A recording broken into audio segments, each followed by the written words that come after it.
Amigos y amigas, de expectativas son ya las 9 de la mañana en este domingo 7 de febrero del 2021, una fecha importante en el país, en la democracia del Ecuador.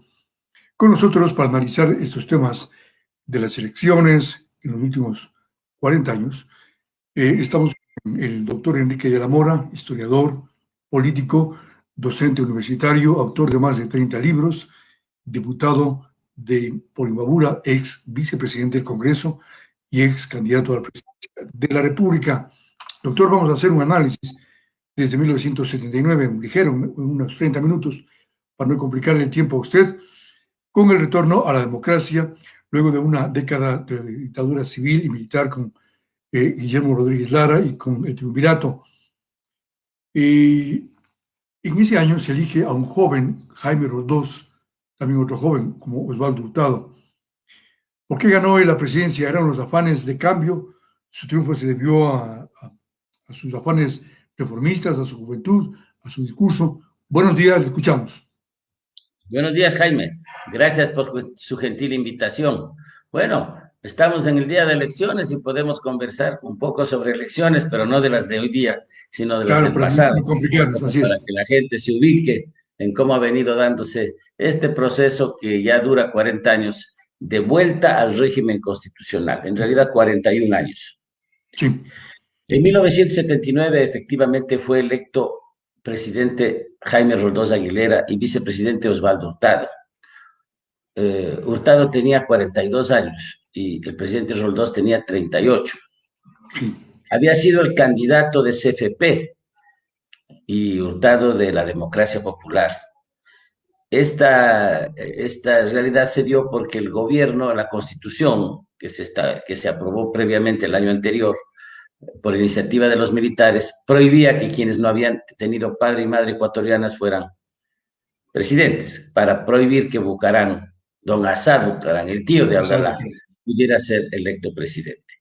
Efectivamente, la gente en la primera vuelta votó por Roldós, por Roldós, porque era el candidato de Bucarán, en buena parte.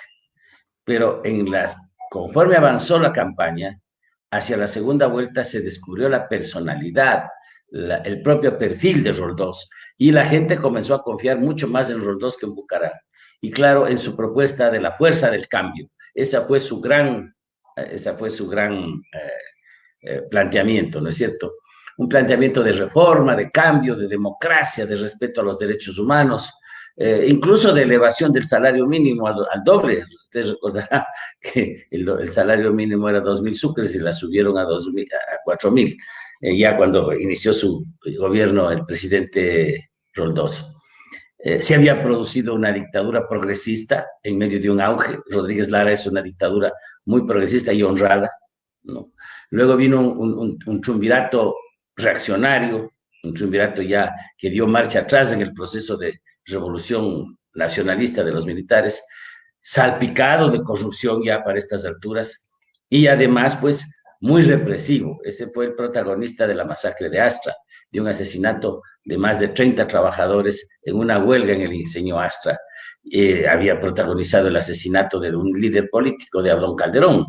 Y entonces, pues en esas circunstancias la gente quería transparencia, quería superar la dictadura y el autoritarismo. Además está decir que el candidato que salió en segundo lugar también tuvo su contribución. Sixto Durán Ballén, el candidato de la derecha, que era el favorito, que todo el mundo creía que iba a ganar, terminó siendo pues el derrotado. Salió en segundo lugar, pero Sixto no se prestó para las maniobras que se hicieron entonces, la mano negra, ¿no? Que planteaba que no se entregue el poder a Roldós. Y entonces, pues, Sixto se presentó en la segunda vuelta, se mantuvo como candidato, no renunció, permitió que haya una segunda vuelta meses después, y efectivamente en esa segunda vuelta Roldós salió electo con una votación masiva en el país. Es un presidente con un respaldo popular muy grande, pero Sí. Roldós comenzó su gobierno cuando declinaba ya el auge económico y comenzaba a visualizarse una crisis que era la crisis de la deuda externa. Y por otra parte, pues tuvimos un incidente que felizmente ya en el país ha sido superado, pero que en ese entonces sí tenía su influencia, y es que se dio un conato de enfrentamiento militar con el Perú. Eso pues distrajo a la opinión pública, por una parte se Eh, solidarizó todo el mundo con Roldós, pero por otro lado lo que es desgraciadamente cierto es que eso significó enormes gastos de equipar al ejército, comprar armas, en fin, y desestabilizó la economía nacional. Y entonces, pues, Roldós, después de afrontar el conflicto con el Perú, tuvo un bajón de su popularidad, ¿no? Había una lucha muy fuerte. En esa época, cada subida de los pasajes era una batalla campal. Y Roldós, pues, no pudo, francamente, enfrentar esta situación con éxito, y tuvo los primeros cuestionamientos de su gobierno. Su gobierno se mantuvo con iniciativas progresistas, pero era un gobierno un poco desordenado. Tenía una serie de enfrentamientos, alas de presencia, etcétera. Pero sobre todo le tocó enfrentar a los patriarcas de la componenda, pues a su tío Asad Bucarán, al coronel Armijos, a los conservadores, a los liberales, a la vieja política que se agazapaba detrás del Congreso, en donde Roldós perdió la mayoría. Y entonces, pues, que en ese entonces se llamaba Cámara Nacional de Representantes. Y entonces, pues, en medio de esta situación, cuando se había deteriorado la imagen de Roldós, pero seguía siendo un presidente popular, no estaba en la situación a la que han llegado muchos jefes de Estado al final de sus mandatos, no. Pues se produjo un accidente el 24 de mayo para festejar, precisamente para conmemorar a los héroes caídos en Paquisha. Quiso ir a la frontera en medio de un pésimo mal tiempo, y el avión sufrió un accidente. Nunca se supo si el accidente fue realmente accidente o fue un crimen. Hay muchos indicios para pensar que efectivamente Roldós fue asesinado. 14 personas, no solamente Roldós, su esposa, el ministro de Defensa y su esposa, la comitiva. Es un crimen atroz, si es que eso fue, pero insisto, no se ha podido todavía de y establecer eso. quedará como Yo un tuve, misterio. Sabremos qué pasó allí, ¿no? En hay Célica, muchos indicios de que Humbo, fue un intento de eliminarlo junto con otros líderes, el jefe del ejército peruano que fue Marco Vivos. asesinado en esa época, y también el presidente panameño, ¿no? Pero hasta ahí hemos llegado. Yo hace un año, bueno, hace un poco más de 2 años, comencé a publicar una serie de 2 libros en Diners que se llaman El crimen político y la historia del Ecuador. Y en el primer tomo, pues, estaban los crímenes históricos, desde Sucre, que fue asesinado en 1830, hasta 1959. Y en el segundo tomo, que salió hace un año, del 59 hasta nuestros días, bueno, hasta el fin del gobierno de Correa. Y en ese segundo tomo, efectivamente, se puede ver la gran cantidad de sangre que ha corrido por la política ecuatoriana en estos últimos 40 años. Entre ellos, la muerte de Roldós, que el autor del artículo, Víctor Granda, dice que no queda claro si fue un asesinato o fue un verdadero accidente, ¿no? Así queda la cosa, quedan en la incertidumbre, como muchos otros crímenes políticos que nunca se aclararon. Ahora vino por sucesión presidencial Osvaldo Hurtado. Usted también hace referencia en su libro, resumen la historia del Ecuador. Este gobierno fue un poco tibio, diría yo, que favoreció con el tema de la sujetización a sectores empresariales, en el tema de la deuda externa, un gobierno girando a la derecha, diría yo, Enrique Ayala Mora. No, yo creo que el gobierno de Hurtado fue genuinamente reformista.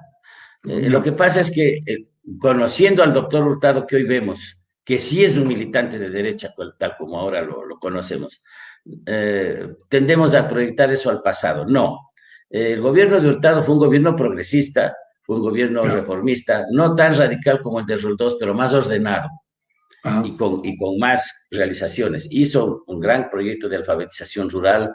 El último gobierno que hizo reforma agraria en el país fue un gobierno, además, que mantuvo una serie de situaciones económicas equilibradas pese a la crisis, pero que efectivamente cometió un grave error, que es el error de la sucretización de la deuda.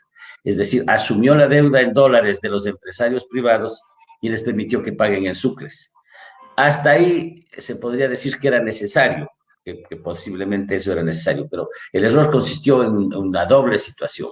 Primero, que no hizo una justificación de por qué se sucretizaba. Uno de los principales sucretizados fue el First National Citibank, es decir, que se favoreció con la sucretización a empresas que no habían invertido en el país y que realmente habían especulado en el país. Y en segundo lugar, no se estableció un mecanismo muy firme sobre el plazo. Luego el gobierno de Febres Cordero se cometió, ahí sí, a un acto de corrupción de ampliar el plazo, con lo cual se licuó la deuda privada. El Ecuador pagó una vez más en su historia la deuda de los poderosos, de los ricos, de los empresarios con plata del Estado. Y entonces ese fue el gran límite de Hurtado. Pero Hurtado en general hizo un gobierno progresista a tal punto que la derecha, capitaneada por Febres Cordero, lo decía comunista. Febres Cordero decía que era comunista. Ya sabíamos que eso era mentira, pero era porque tenía un sesgo social todavía el gobierno de Hurtado. Yo siempre lo he defendido, aún delante de él, pero a Hurtado no le gustan mis opiniones, porque digo que eso contrasta con su absoluta posición de derecha actual. Él ha girado a la derecha desde que dejó el poder hasta acá. Ya. Se parece a Febres Cordero. Usted dice precisamente en su libro que en 1984 el gobierno de León Febres Cordero aplicó medidas de corte neoliberal. Por mi parte, yo digo que este gobierno se le acusó de atentar a los derechos humanos y se caracterizó por su afán de acabar con grupos guerrilleros. ¿Se acuerda usted de ABC, Álvaro Vive Carajo y sus grupos subversivos? Claro, cómo no. Usted recordará, usted era muy niño posiblemente, claro, pero usted recordará que Febres Cordero, pues en esa época fue electo presidente después de una agitada elección. Todo el mundo predecía que el candidato que iba a ganar era Rodrigo Borja y efectivamente salió primero en la primera vuelta. Pero Febres Cordero, habiendo salido segundo, logró que la derecha, a base del miedo del cambio, a veces a base del miedo de la situación internacional, girara el electorado y ganó Febres Cordero precisamente la segunda vuelta a Rodrigo Borja.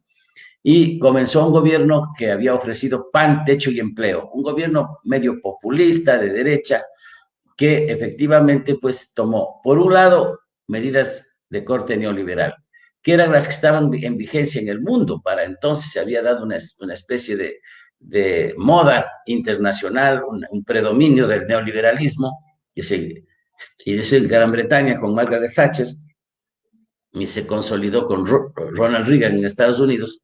Y entonces, pues, aquí en el Ecuador, Febres Cordero asumió una agenda neoliberal. Y esa agenda neoliberal, pues, supuso despidos, intentos de privatización, etcétera, etcétera. Pero no hay que olvidarse que esa agenda tuvo dos características. Hay que ser justos. Primero, que reactivó la economía de la costa. Y efectivamente tuvo un impacto en la producción costeña y se elevó el valor exportable del país en productos que se llaman no tradicionales. O también el banano, que era muy tradicional. Entonces esto, por ejemplo, comenzó el auge de los mariscos.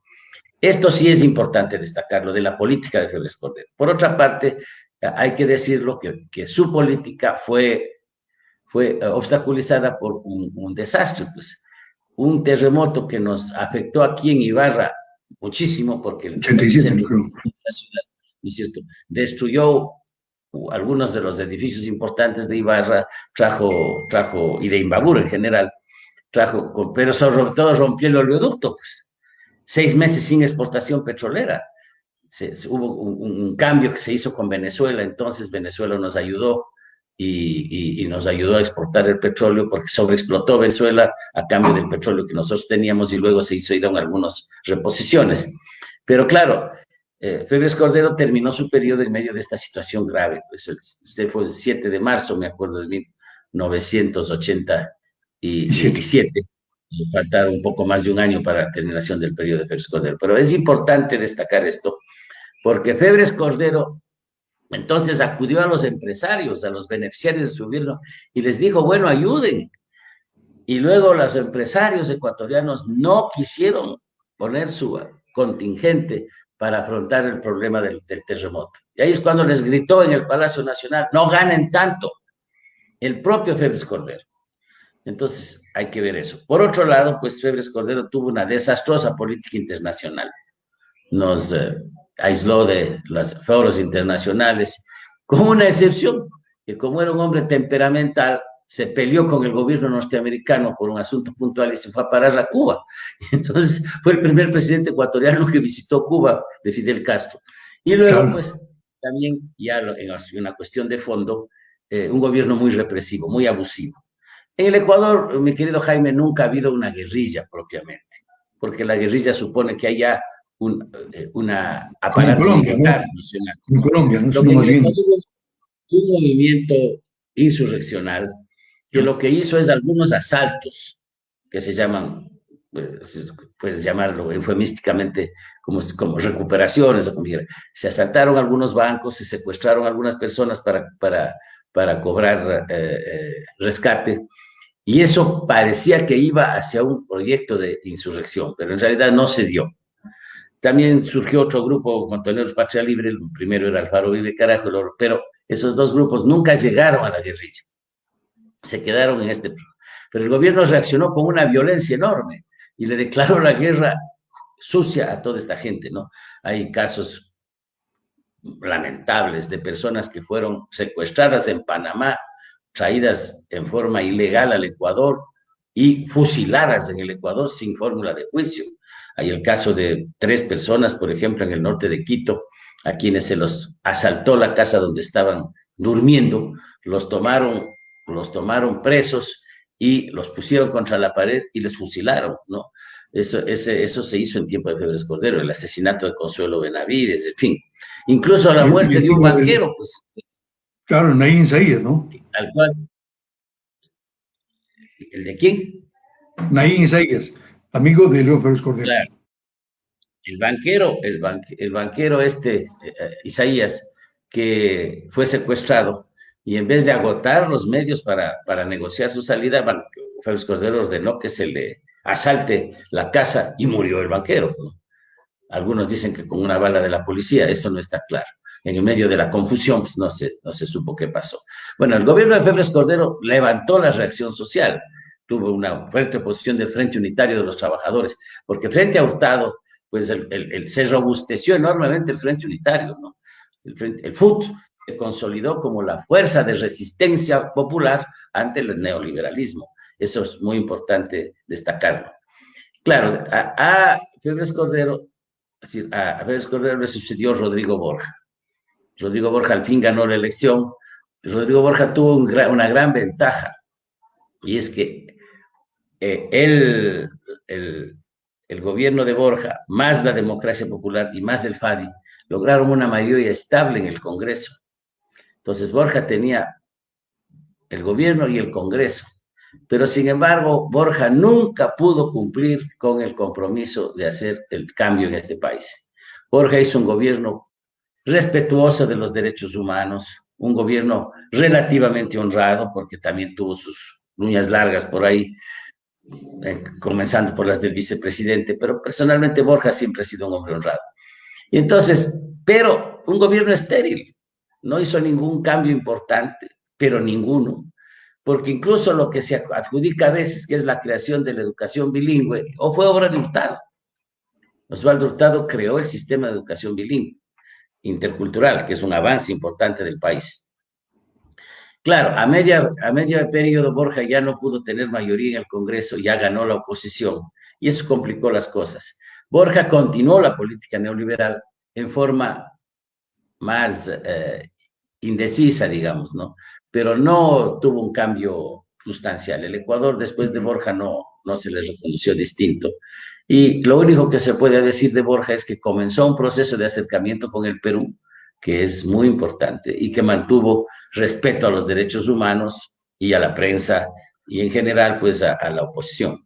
Y eso que tenía todas las funciones del Estado, es decir, tenía la Asamblea, tenía Ejecutivo, tenía Todo. En un momento los dado gobiernos él pudo locales hacer un incluso, cambio, ¿no? pero simplemente no se animó. él prefirió seguir las consignas los liberales, se alineó con los gobiernos de Estados Unidos y el Banco Mundial, y en definitiva, pues perdió esta oportunidad. Borja lo defiende de muchas formas, dice que ya no habían condiciones, etcétera, pero si no habían condiciones, ¿para qué fue presidente? Pues no, para repetir más o menos lo mismo que el sucesor, no pasó. Después de Borja, pues se dio una elección sui generis, porque iba a ganar la derecha, pero la derecha no le nombró candidato a quien ya había sido su candidato 2 veces, Sixto Durán Ballén, ¿no? El Partido Social Cristiano no le nombró candidato a Sixto, y Sixto se separó del Partido Social Cristiano e improvisaron una fuerza política, la Unión Republicana, y el viejo Partido Conservador.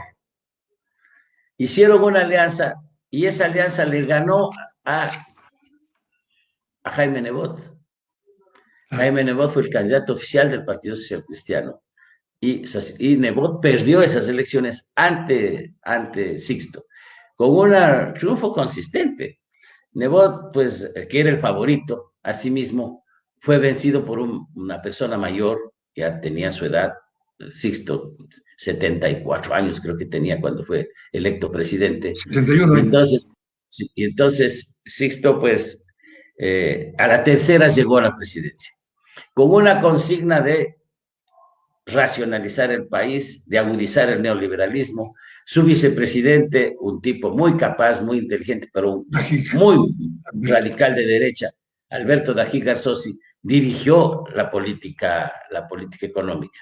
Pero este gobierno se caracterizó por un intento de aplicar el radical neoliberalismo y desde luego lo hizo en algunos aspectos, pero fue un gobierno en que políticamente la derecha se mantuvo dividida. El Partido Social Cristiano, que tenía una fuerza importante en el Congreso, le exigía al presidente, que tenía muy pocos legisladores, que cumpla lo que se llamaban los contratos colectivos, es decir, un reparto presupuestario a cambio de su apoyo. Hasta cuando se insurreccionó el vicepresidente. Ya no le toleró a Febres Cordero que siguiera dirigiendo el país desde su despacho en Guayaquil. Y entonces, pues, se produjo un enfrentamiento. En medio de ese enfrentamiento hubo acusaciones de inmoralidad contra Febres Cordero que se probaron al día los socialcristianos. Pero lo más grave es que los socialcristianos también le acusaron de irregularidades a Dají, y le acusaron sobre todo de haber manejado en forma ilegal los gastos reservados. Es importante destacar que efectivamente logró probarse gracias a un exceso de celo en el manejo, curiosamente, porque los gastos reservados se manejan en dinero contante y no queda evidencia de lo que pasa. Pero aquí el vicepresidente exigió que su personal sacara cheques y recibos. Entonces, con eso pudo probarse que había usado gastos reservados para mandar a hacer encuestas, hasta para procesiones y campañas antiprotestantes. O sea, malversó los fondos de gastos reservados. Lo hizo en forma clara. Y de eso fue acusado, y por eso fue primero seguido un juicio en el Congreso que lo ganó. Y después se le enjuició penalmente y temor a ser apresado, por eso se exiló del país Alberto Dají, y se fue a vivir en Costa Rica. Hay que destacar una cosa, que si bien fue verdaderamente cierto que él manejó en forma irregular los fondos reservados, lo que queda también probado es que él no se los llevó personalmente. O sea, que él no tuvo un acto de apropiamiento de fondos públicos. Y por eso ahora, pues, él regresó ya cuando fue sobreseído de sus juicios y puede decirle al país que él es un hombre honrado, que él no había robado. Y efectivamente yo creo que hay que distinguir, porque hay gobiernos en donde la gente se ha llevado la plata, como el de Bucaram o el de Correa, se han llevado, organizaron el robo, y este no fue el caso de Dají. Dají lo que hizo es usar la plata de forma indebida, pero para otras cosas. Esa es la diferencia, digamos. Ahora, doctor, ese gobierno de la derecha fue, pues, el colmo, ¿no? Porque la derecha enfrentada no logró solucionar los problemas básicos del Ecuador, intentó una salida monetaria muy dura, la mentalizadora de eso fue la economista Ana Lucía Armijos, y precisamente, pues, eso creó una reacción nacional muy fuerte. Cuando el candidato favorito volvió a lanzarse, Jaime Nebot Sadi, surgió el outsider, Bucaram, que también por tercera vez era candidato. Comenzó a ver que su candidatura crecía en forma enorme, en forma pues ascendente durante la campaña, y llegó justo a una diferencia muy pequeña en primera y segunda vuelta entre Bucaram y Nebot. Nebot, preocupadísimo por ello, ya salió en la primera vuelta mismo a plantear pues que ganaría las elecciones, pero se lo vio muy inseguro. Pero ahí hubo el caso de que Febres Cordero fue borracho a un canal de televisión y dijo que por Bucaram habían votado solamente los rateros y las prostitutas. Sí. Ese día comenzó a perder las elecciones Nebot y efectivamente las perdió aparatosamente, porque efectivamente pues Nebot fue derrotado por segunda vez.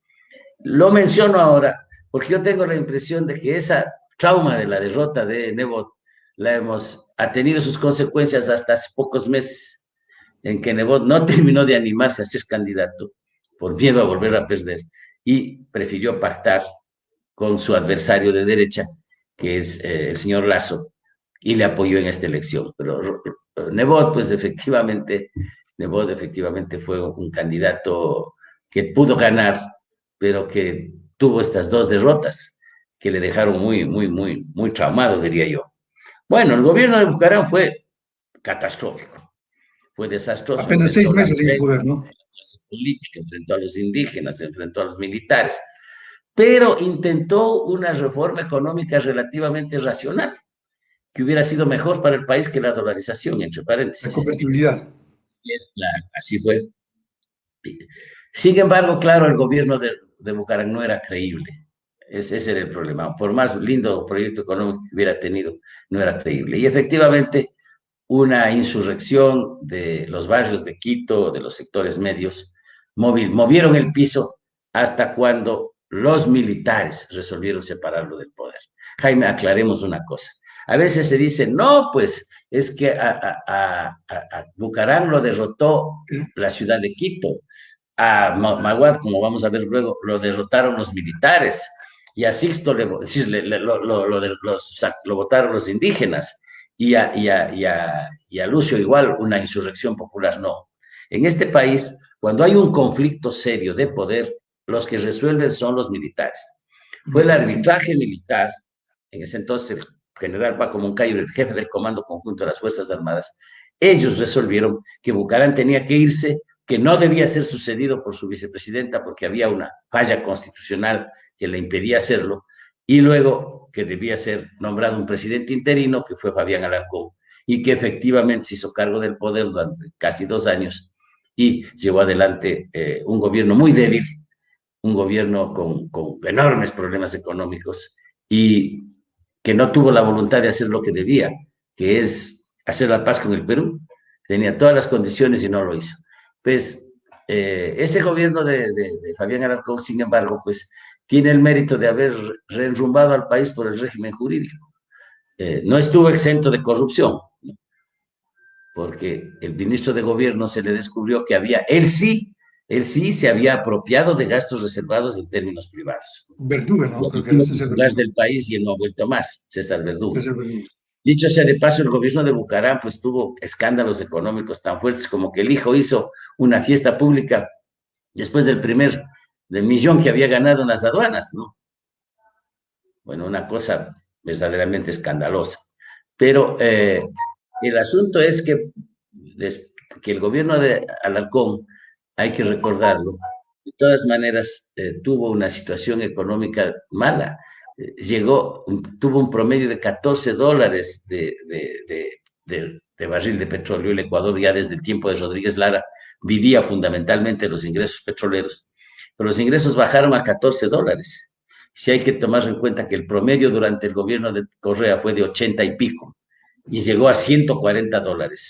Bueno, Alarcón gobernó con un promedio de 14 y en un momento dado llegó a $7 el petróleo. Entonces también el Ecuador, todo esto, pues, ¿qué había pasado? Que presagiaba lo que vino después, que es una crisis nacional, una crisis económica muy seria, que se produjo ya con la elección de Yamil Maguad. Maguad fue un candidato de la democracia popular auspiciado por la derecha, ya se habían olvidado todas sus veleidades izquierdistas, progresistas, y Maguad llevó adelante un gobierno en el cual tuvo un acierto y es hacer la paz con el Perú. Eso fue un acierto y hasta ahora tenemos que cosechar las ventajas de ese arreglo. Pero todo lo demás fue un desastre, un gobierno indeciso, un gobierno que además desde el principio se vio que había recibido enorme cantidad de dinero de los banqueros que financiaron su campaña. ¿Cuánto cuesta una campaña electoral? Nunca sabremos. Y el problema es que ahora mismo, en esta campaña, en esta elección del día de hoy, no vamos a saber nunca cuánto gastaron por debajo los candidatos. Bueno, se probó porque él mismo declaró que el señor Azpiazu Seminario, Fernando Azpiazu, Fernando Azpiazu, había entregado dinero de su banco, $3.200.000 a Maguad, incluso al hermano de Maguad que manejaba los fondos para la campaña. Eso es un delito muy grave y Maguad no pudo afrontar eso ante la opinión pública. Además, manejó con una ineptitud verdaderamente inexplicable la situación económica.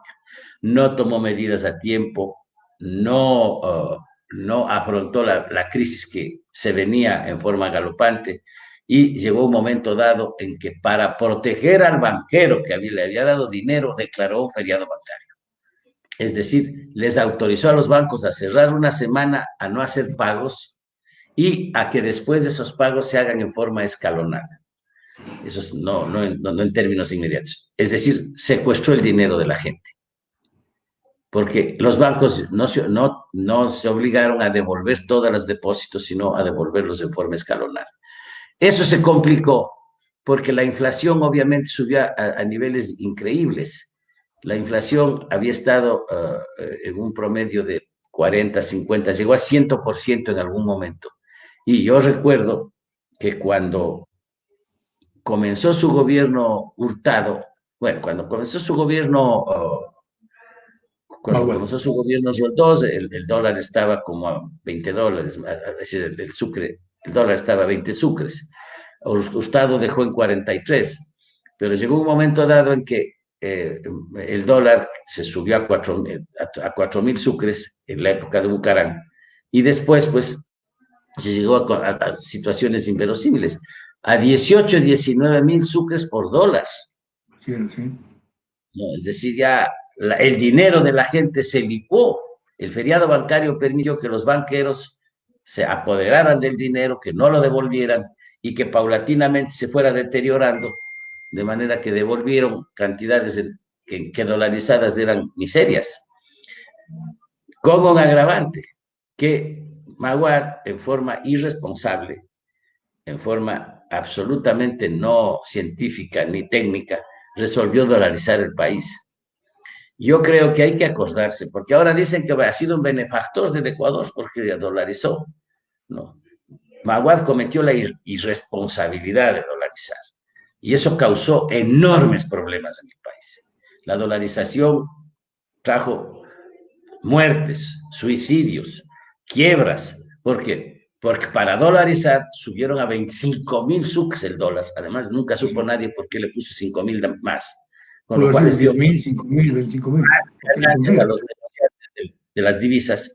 Y claro, eso empobreció al Ecuador de forma escandalosa. Por eso es que en esta época se produce una masiva huida del país, la más alta migración de la historia, ¿no es cierto?, hacia Estados Unidos y España o Europa en general.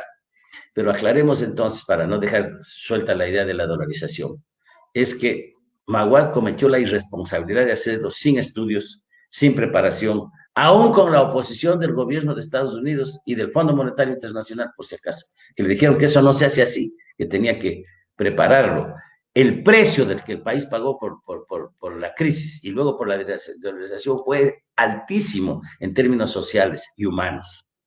Ahora bien, entre paréntesis, una vez que la dolarización se produjo, a estas alturas sería todavía más grave el desdolarizar.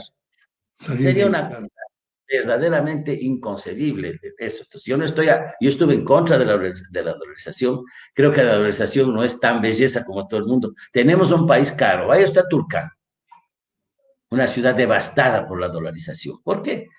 Porque los colombianos tienen una moneda que pueden moverle en el cambio, porque tienen moneda propia. Y entonces, pues, en cambio, nosotros tenemos dólares y no controlamos la emisión de dólar ni el valor de esa divisa. Y entonces resulta, pues, que el Ecuador es un país caro, paga salarios caros. No digo que sean altos, por favor.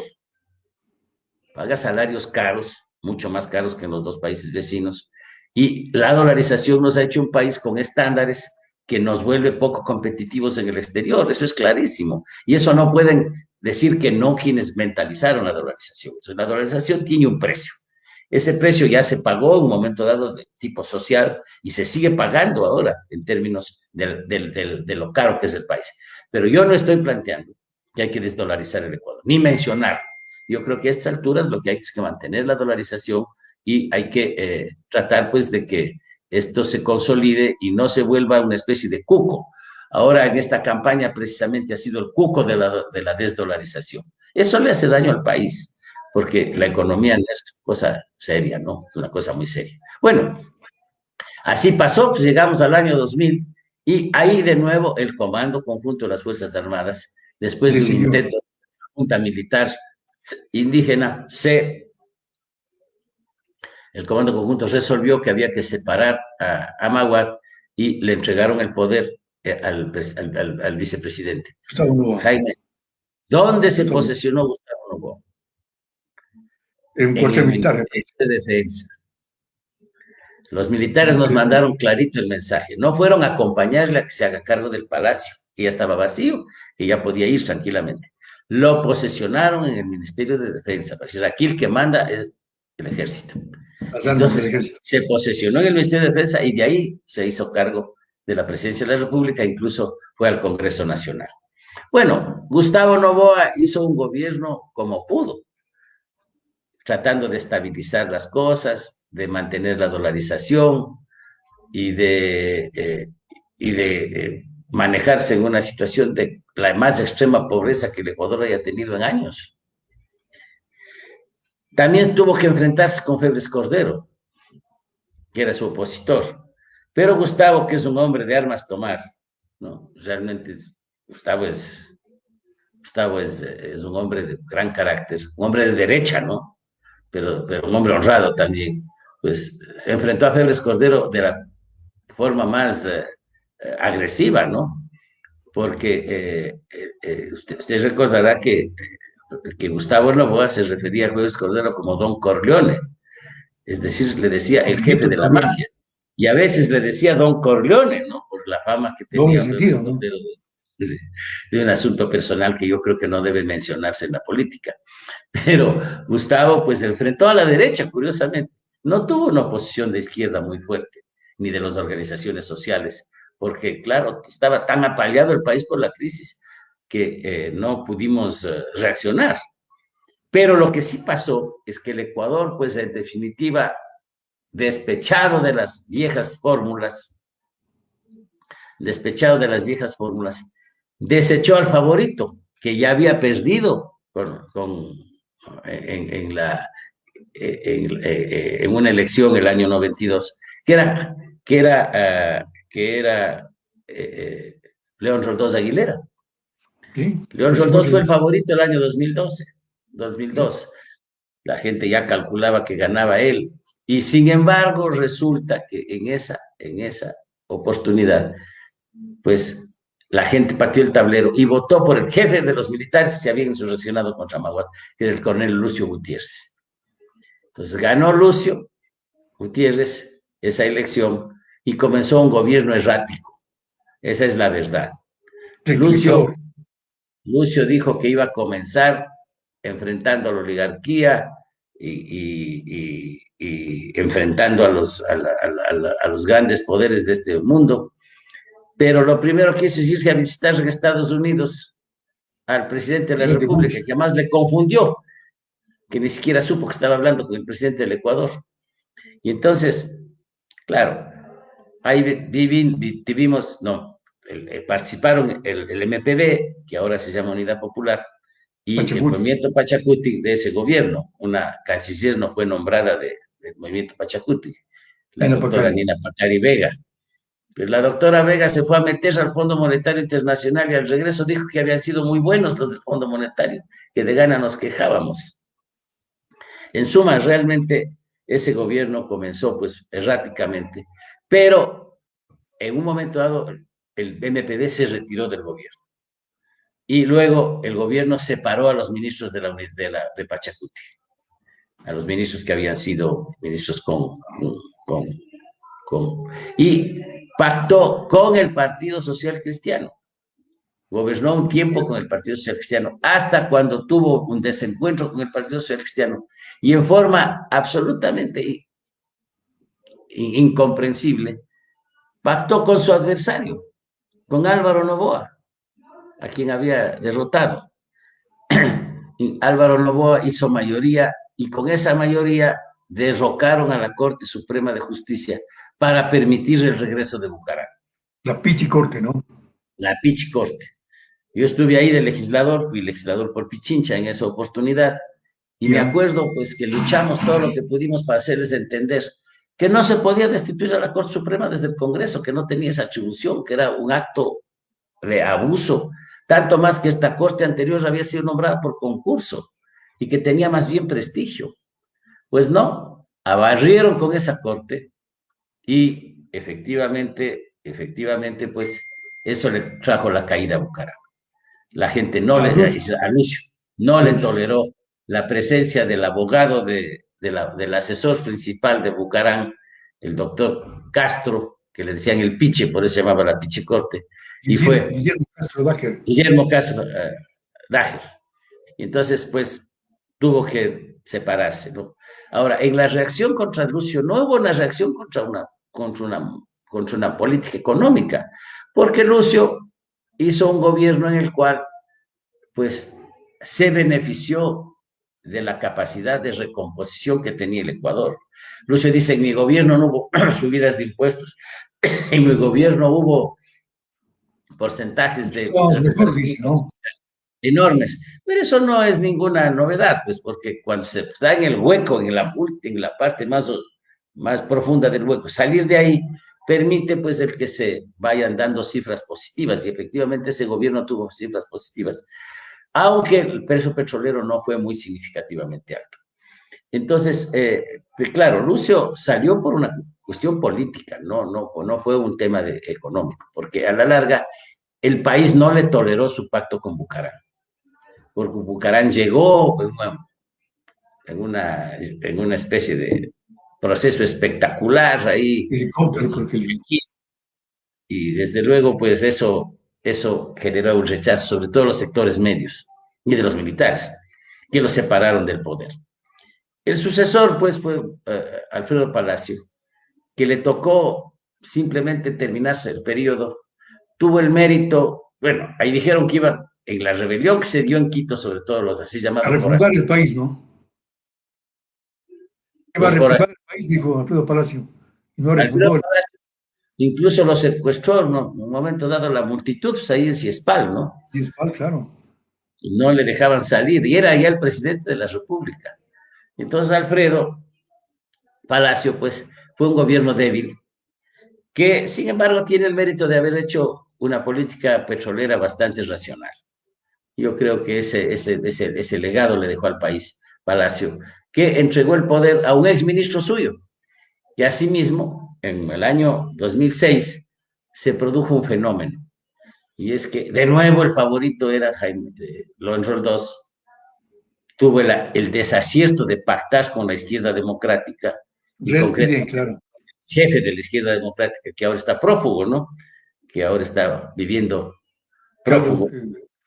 Fue el director antiguo del Seguro, pues, fue González. Y claro, ese fue el principio del fin de Roldós, porque Roldós parecía el candidato del establishment, el candidato de la partidocracia, y se levantó un candidato que al principio no tenía mucha expectativa, los socialistas los respaldamos en el primer momento a Rafael Correa, y inesperadamente creció en forma acelerada como no se había dado nunca en la historia del país. En la historia del país se han mantenido más o menos los, los respaldos sin estas, pero en el caso de él se dio una cosa y te salió en segundo lugar después de Álvaro Noboa. Claro. Y luego, Ganó la pues, primera vuelta, renovó y en, le repasó en la en la segunda segunda vuelta vuelta. ganó. Yo quiero aclararle una cosa, ¿no? La gente dice que era la juventud, que Correa tenía un nuevo mensaje, y hay que decir que es cierto, que tenía una imagen joven y que Antimismo, efectivamente ¿no? dejó un mensaje de que quería cambiar el Ecuador, de que quería acabar con la partidocracia, pero eso es la consecuencia. En realidad, Correa fue el beneficiario de años de lucha del movimiento social, de toda la resistencia contra el neoliberalismo, del Frente Unitario de los Trabajadores. Aclaremos además que en la década anterior, durante el gobierno de Sixto y luego posteriormente frente a Bucarán y a Alarcón, se dio un bajón de la influencia del FUT y ascendió el movimiento indígena. De los años 90 fueron años de ascenso del movimiento indígena que tuvieron un protagonismo muy importante en la resistencia al modelo neoliberal. Eso es eso. Entonces, pues, en realidad, pues, ya cuando toda esa lucha acumulada la cosechó precisamente eh, eh, Rafael Correa. Correa, ¿no? Correa, sin embargo, nunca reconoció eso, que el movimiento social le había llevado al poder, era que era un proceso de resistencia, de construcción de una alternativa, sino lo asumió en términos absolutamente personales y creó una fuerza política personal, una clientela que no era partido, que se llamaba la 35, de ahí ha estado ya en otras dos o tres números distintos. Y claro, País. gobernó durante una década con un control total de todo el sistema político, ¿no? Esa es la característica fundamental de Correa. Y es que la fuerza con que llegó le permitió, pues, primero de disolver el Congreso, luego convocar una asamblea constituyente. Congreso de los Manteles ya, ¿no? Claro, y era porque a los legisladores que se iba a comprar para que pase una reforma legal, los descubrió la prensa y salieron de un restaurante y salieron tapándose con los manteles. Eso fue lo que sucedió en esa oportunidad. Ahora, claro, yo quisiera ir a un asunto estructural, porque Ya. las incidencias del gobierno de Correa, pues allá la gente las conoce un poco más. Pero la cuestión es que hay que plantearse una realidad, y es que Correa aprovechó la fuerza que tenía la voluntad de cambio y convocó a una constituyente. En tiempos de Alarcón ya se había hecho una constituyente que hizo los principales cambios constitucionales que el Ecuador necesitaba, entre otras cosas, la declaratoria de los derechos indígenas colectivos, Claro. ¿no?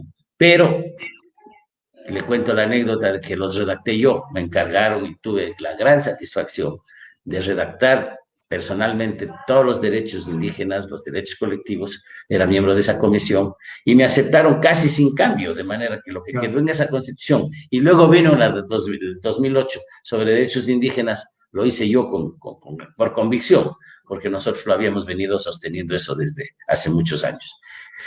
Entonces, en esta constitución se aprovechó de esa voluntad de cambio, del acumulado que ya había tenido la constitución anterior, y se emitió una serie de elementos de tipo garantista. Era una constitución que protegía las garantías, los derechos constitucionales, y De la además naturaleza. incluso inauguró pues la idea de que la naturaleza tiene derechos. Eso fue muy importante, y sobre todo porque Alberto Acosta, que es un hombre honrado, aunque un poco ingenuo, creía que eso era la Constitución. Entonces se emocionaron con esa parte de que había un montón de garantías. Además es larguísima, ¿no? Llena de detalles, llena de contradicciones, pero así lo hicieron. Pero lo que no se dieron cuenta es que mientras redactaban esto, ¿no? El entonces secretario jurídico de la Presidencia de la República, que ahora está preso, Alexis Mera, preparó la parte orgánica de la Constitución de manera que el gobierno monopolizara todos los poderes. Se Ya. crearon 5 poderes para que haya uno solo. Ya. Porque se creó el tal Consejo de Participación Ciudadana, que no sirve para nada, pero que era el instrumento con el cual Correa ponía a dedo las gentes con los cuales nombraba todos los demás organismos del Estado. O sea, realmente esa constitución fue hecha para el autoritarismo. Lejos de ser una constitución que garantiza derechos en la parte efectiva, lo que hace es concentrar el poder indebidamente en manos del presidente, en manos del caudillo. Y lo que Lo que es habría más, buscado en su tiempo, lo que habría buscado en su tiempo Velasco Ibarra, tal vez, concentrar claro, todo. la derecha buscó siempre eso, Claro, pero, pero y no lo logró, pero lo logró sin duda, Rafael Correa. lo logró, digamos, Correa. Pero una cosa importante, esa constitución fue redactada para robar. Eso no hay.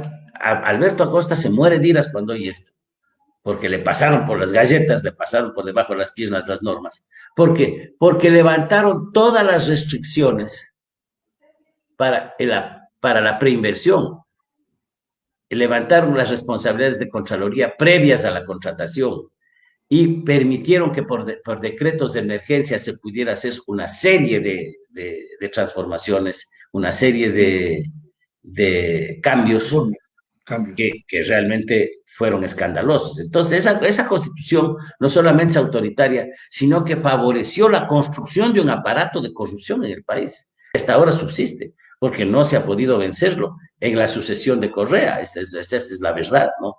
Entonces, pues, yo creo que sin entrar en detalles en el gobierno de Correa, pues lo que primó, por un lado, fue un gasto enorme que se tradujo en bonos, en construcciones, en elevación de salarios, en incremento de la burocracia, en algunas transformaciones del Estado, de la sociedad prácticamente nada, en algunas transformaciones del Estado, que pues hizo de ese gobierno un gobierno más bien de tipo reformista, del así llamado socialismo del siglo XXI, pero marcado por el autoritarismo y la corrupción. Entonces, la pregunta es, no es que Correa no haya hecho obras, claro que hizo bastantes, porque tenía recursos y porque la voluntad del gobierno era producir obras. Pero la pregunta es, ¿y cuánto costaron esas obras? Y luego, ¿y el precio de eso, no? El precio de haber silenciado a la prensa, de haber perseguido a los medios de comunicación, porque él planteaba como que era una pelea con los grandes medios de comunicación. Los grandes medios de comunicación, salvo el periódico Hoy, han subsistido, han subsistido.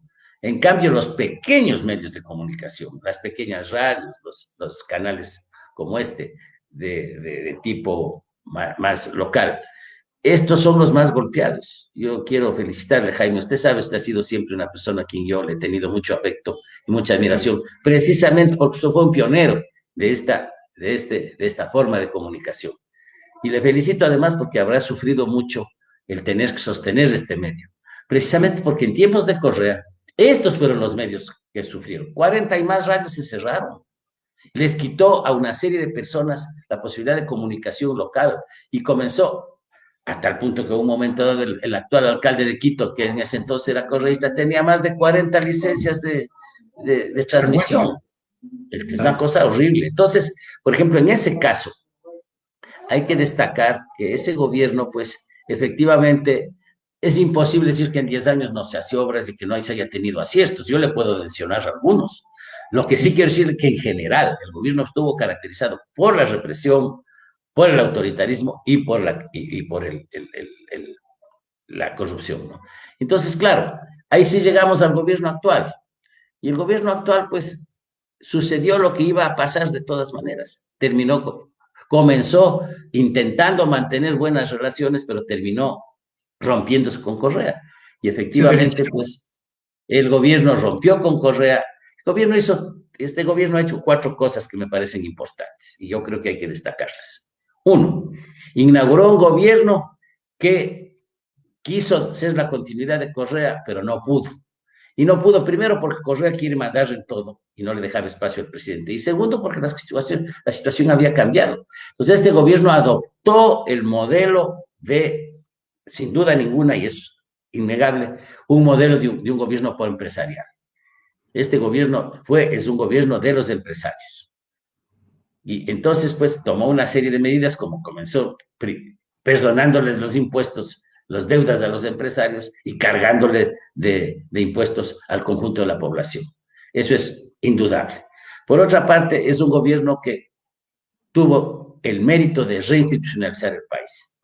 Es decir, intentó y logró que mediante un plebiscito se restringiera el autoritarismo y se comenzara un proceso de institucionalizar el Ecuador, que lo dirigió nuestro querido y admirado paisano Julio César Trujillo, precisamente, a quien hay que honrar por eso. No hay que olvidarse, este gobierno ha llegado a un nivel de desprestigio tal que parece que todo lo que ha hecho estaba mal, pero esta parte de la institucionalización del país es una herencia muy importante de este gobierno, que yo creo que hay que destacarla, no porque Julio César haya sido el líder, sino porque efectivamente el proceso fue bien. Pero la otra parte, que es la moralización del país, la lucha contra la corrupción, simplemente el gobierno no la ha llevado adelante. No la ha llevado adelante. ¿Por qué? Porque ha permitido que dentro del propio gobierno se den casos de corrupción, como estos casos escandalosos de entregar los hospitales a cambio de votos en el Congreso, de cobrar hasta por las bolsas de los muertos. Bueno, es decir, una cosa que es indefendible, impresentable. Pero esa es la continuidad del correísmo. Yo no sé cómo cínicamente lo acusan los que inventaron el sistema. Y entonces, en ese sentido, este gobierno ha hecho, digamos, esas. Y por último, este gobierno tiene, pues, el mérito de haber hecho una política económica en algunos aspectos desastrosa, pero ha hecho un esfuerzo por renegociar la deuda externa. La negociación de la deuda externa sí me parece que es una cosa que hay que considerarla. No creo que ningún gobierno que siga, el que gane esta elección, y gane quien gane, va a cambiar esa política, porque el tema de deuda externa de este gobierno la ha manejado bastante razonablemente. Muy bien, solo tengo dos inquietudes finales al doctor Enrique Ayala Mora, porque me imagino que tiene que ir a votar en Ibarra, porque se encuentra en la ciudad de Ibarra, doctor. Entonces, la pregunta es, ¿funciona aquí el péndulo electoral, aquello de que en el 79 era la izquierda con Roldós, 84 a la derecha con Pérez Cordero, 88 con Borja a la izquierda, o no, o es un mito esto del péndulo electoral? Ahora no tenemos un péndulo que gira así, sino que da las vueltas, porque, ¿qué se puede decir? Después de Correa, ganó un correísta, que Pero terminó rompiendo Correa. Frente a este correísta, los principales adversarios, digamos, que se han presentado son, por un lado, la derecha y por otro lado, el mismo correísmo, que tampoco es de izquierda. Yo no me niego a aceptar que el correísmo sea de izquierda. La izquierda es otra cosa en el continente, en el Ecuador. Entonces, aquí no sé, pues no, hay una confusión electoral muy grande. Hay un sentimiento de no saber a dónde llegamos, a dónde vamos, que realmente yo no le podría decir honestamente si es que hay péndulo o no hay péndulo. Lo que hay es mucha incertidumbre, mucha desesperación de la gente y sobre todo mucha escasez de confianza en la clase política. En medio de una pandemia, además, ¿no? Todo el mundo va con miedo a votar. Ahora, por ejemplo, todos me estaban diciendo aquí el rato del desayuno, por favor, no se olvidarán de llevar el esferográfico. Yo ya me había, porque hay que llevar, porque uno no puede coger el esferográfico que está cogiendo todo el mundo, ¿no es cierto? No va con guantes, o sea, hay que llevar el esferográfico propio, hay que guardar la distancia y hay que sentarse a esperar de noche los resultados. El soberano se va a pronunciar ya, pues. Doctor, doctor, como ya en el 79 usted tenía 31 años, quien le habla 21 años, recuerdo por quién voté, pero más importante es saber por quién votó Enrique Ayala Mora en esas elecciones. ¿Cuándo? 1979. No estuve aquí. Votó en el exterior. Estaba viviendo en Inglaterra. Hubiera votado por René Mollet, pero era nuestro candidato de los socialistas y comunistas, ¿no? Pero yo era muy amigo de Jaime Roldós.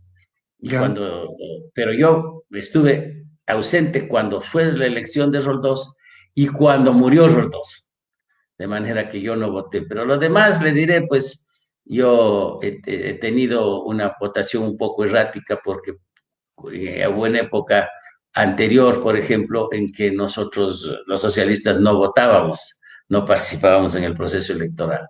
Entonces, normalmente nos acercábamos y votábamos en blanco nulo. Pero lo que quiero decirle, pues, es que de todas maneras, la siguiente vez, la siguiente oportunidad en la elección, voté por Manuel Salgado. El candidato socialista. Que fue nuestro candidato, ¿no? Y Y el 88 voté por Vargas, pues, que fue mi candidato con el cual Vargas yo del APRA, ¿no? estuve, Vargas Ayala. El 92 voté por Roldós, Roldós, del León Roldós, pero claro, por León Roldós, sí, sí. 96, El 96 voté por Freddy Ehlers, imagínense yo, ese era el candidato de la Pachacuti, el nuestro. Nuevo País, claro. El Sí, 96, sí, así fue. ¿No? y Lo luego, que, claro, en el lo, 2007 usted votó por ¿quién? el 2007. 98, yo voté otra vez por Freddy Ehlers, que Sí, fue porque se... nuestro candidato. El 92 voté por Roldós. Ya, El el 96 voté por 2002, Correa. ya, ¿Ah? correcto. 2007 En por la siguiente de Correa volví a votar por Correa, mandando una carta al partido diciendo que ya no deberíamos apoyar. Pero la tercera de Correa sí voté nulo. Y en la elección anterior voté por el Paco Moncayo. claro, el general Paco Moncayo. Finalmente, doctor Enrique Ayala Mora, agradeciéndole por la entrevista. En esta campaña hemos tenido 16 candidatos presidenciales. En el 2006, 13, o sea, no es tampoco esta una cifra tan alta, porque ya hubo en el 2006, hubo candidato incluso que presentó un saludo en el debate a la esposa. Es decir, hemos tenido de todo en esta elección, candidatos chimbadores, candidatos que tienen posibilidades. Pero bueno, ¿cuál es su mensaje final, doctor Enrique Ayala, en esta jornada democrática que vive el país? Un doble mensaje. Por un lado, que para evitar la proliferación no hay que suprimir partidos, hay que propiciar alianzas. Ujú. Hay que hacer que las fuerzas políticas que representan tendencias parecidas se junten. Eso es lo que nosotros intentamos hacer en esta elección y no lo logramos. Logramos una modesta alianza entre la 17 y la 51, cuando podíamos tener una alianza mucho más amplia y creíble.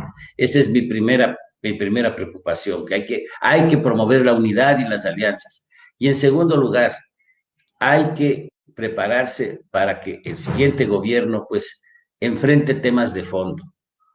La pandemia, en primer lugar, y luego el problema del empleo, pero el problema del empleo no es un asunto que se puede resolver diciendo voy a dar 2 millones de empleos o cosa por el estilo, sino que hay que realmente propiciar una reactivación de la economía, lo cual implica, entre otras cosas, preocuparse del seguro social. Mi gran preocupación en este próximo periodo va a ser, y voy a dedicarme con fuerza a eso, es a exigir una reforma real del seguro social. Muy bien, doctor, que tenga un buen día domingo. Por favor, usted tiene decidido su voto, pero no nos va a decir por quién, me imagino por quién será. Pero Obviamente. Yo voy a debe ser votar ahora, luego tengo Quito y mañana ya tengo clase, porque los profesores tenemos esa obligación, pues. vía Yo internet tengo o vía clase mañana. presencial. Mañana tengo clase y entonces mañana, pues, los alumnos en el Zoom no querrán dejar de oír opiniones sobre qué ha pasado. La gente estará alborotada mañana. Pero ojalá tengamos paz y que ojalá esto no sea un motivo para que recrudezca la pandemia, que me parece también muy importante destacarlo, ¿no? Y que el pueblo vote pensando, vote con conciencia, que después no diga votamos por este y después se roban la plata. Pues ya, la gente tiene que escoger bien, pues. Eso me parece que es un elemento fundamental. Gracias, Jaime, entonces, Gracias. y una Gracias a buena usted. Buen día. mañana. Gracias, de buena Hasta manera. luego.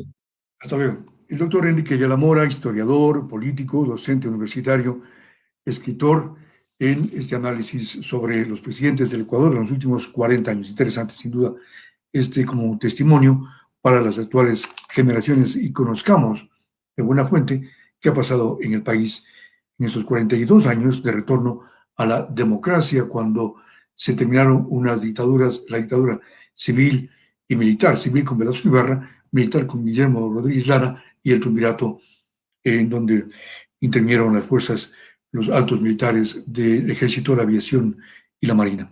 Amigos y amigas, volvemos con más notas enseguida.